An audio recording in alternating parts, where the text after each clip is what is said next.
כשהייתי קטן רציתי רק לגדול, לדעת כבר למה בלי שצריך לשאול,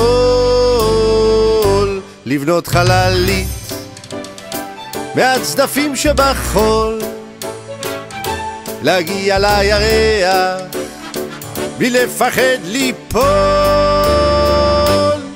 אבל סבא שלי הוא גילה רק לי סוד שהוא שמר במיוחד בשבילי. הוא אמר לי תקשיב, וזה הסוד כמובן, קול גדול רוצה לשוב להיות קטן. זה משהו כל כך טעים, כי כשאתה קטן אתה כל כך סקרן, ובדמיון אתה משקיף כבר עד קצה העולם, ולפעמים כך פתאום, כן סתם באמצע היום, אתה עוצם את העיניים ומתגנב לחלום.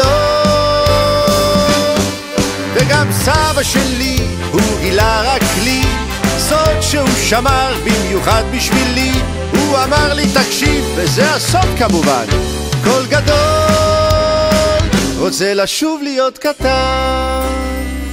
ועכשיו כשאני גדול ולא יודע הכל, ויש לי דברים שצריך עוד לשאול, ולפעמים כשחשוב אני נהיה קצת פחדן, כי גם מי שגדול הוא עדיין קצת קטן.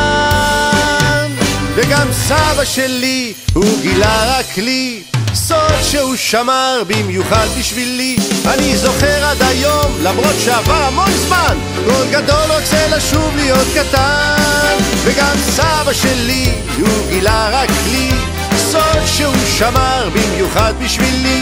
אני זוכר עד היום, למרות שעבר המון זמן, קול גדול רוצה לשוב להיות קטן.